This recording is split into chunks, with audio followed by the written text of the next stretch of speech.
While there is no sermon today, I have a short reflection. As many of you know, I was in the Holy Land for 12 days last month, and we toured all the sites where Jesus did his ministry.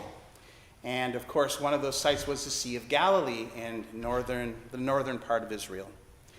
And one of the things we did, there were just 12 in our group, we took a boat ride on the Sea of Galilee, which sounds maybe very religious, but it was actually pretty touristy.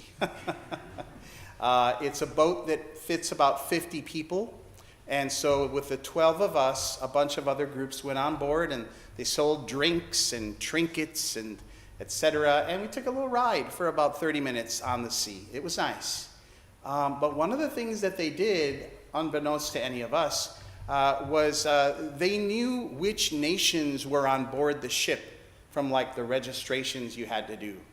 And so they put flags on the two little ropes. I'm sure there's a seafaring name for these ropes, but there was an Israeli flag on one rope, and then on the other rope were flags for the countries represented on this particular boat ride. So there was the American flag, the flag of the Netherlands, and the flag of Malaysia. And so we're milling about, the boat starts off, and suddenly this music starts up, this pre-recorded music, and we don't know what it is. It's very nice. Turns out it was the Israeli national anthem. And then the Star-Spangled Banner starts. And, you know, this is so out of context for us that we didn't know what was going on. But apparently what they do is they play the national anthems and raise the flags of every nation represented on the ship. So ours went first. And a group in the back stood up and put their hands on their hearts. And we found out later they were from Kentucky, so it's very kind of middle of the nation. And then, of course, the 12 of us from, San Francisco Bay Area, we were confused. And one of us took a knee. And it's funny because I saw him go down on a knee. I thought, wow, he really loves the country. And then I remembered, oh, that's the protest thing you do, the Star-Spangled Banner. And the rest of us were kind of confused, and a few put their hands on their hearts, and then that was over. It was a little uncomfortable. And then the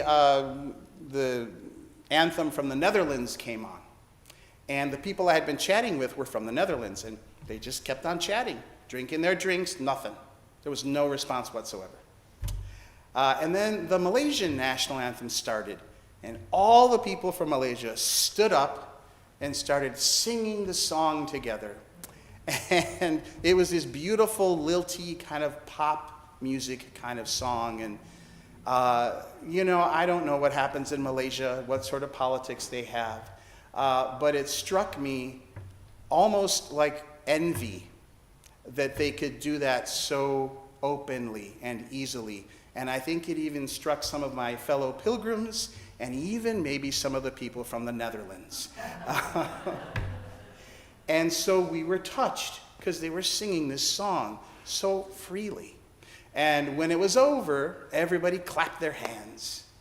And I just tell you that little vignette by way of saying that part of me wishes we could be so open-throated, about loving our country.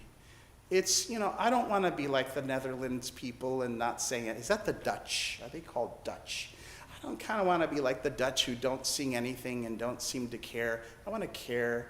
But I feel like our nation, as amazing as it is, has so much ambivalence for us, for some of us, for probably most of us.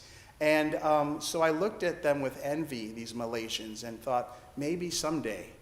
And so I kind of want to leave you with the thought from that experience of, if you can, take a little time in the next few days and think about, what do I love about this country? And what do I care about? And also, what don't I like? What do I wish were changed? And how do I let those two things live in my heart and direct my behavior between this 4th of July and next 4th of July? So it's just a thought. And then as a coda, a friend of mine who goes to a church in San Francisco, she does their bulletins. It's a small church. She wrote to William and to me saying, I just don't know what I'm going to do. We're ending the service by singing America the Beautiful, and I just can't sing it. I've seen so many posts from friends who are devastated by the recent Supreme Court decisions that have curtailed rights and threatened and made less possible the futures of some. And she said, I just can't sing it this year. I've sung it in the past as an aspirational song, America the Beautiful someday, but I'm not going to sing it. And I wrote her back and I said, don't let them take away your songs. I said, maybe because I spent so many years closeted and being told how I had to be good or else be bad, I am not interested in anyone taking my joy away. And I get joy singing these songs. And I love that Father Ernest has brought us this service that we can sing every year, these hymns, and make them our own once more, and not some patriotic labeled thing that if you sing them, it means you're something. Well, if you sing them, it means you're American. And if you sing them, it means you want to sing them. And it's that simple. So I said to this friend, don't let them take away your songs. And I think that if there is a message in all of this, in these beautiful readings, is we all have a song to sing. And nobody gets to tell you what it is. And you get to define it. But we are a nation, and we are together, and America is beautiful. And there are kind people who live here. And it's not all laws that curtail or laws that support.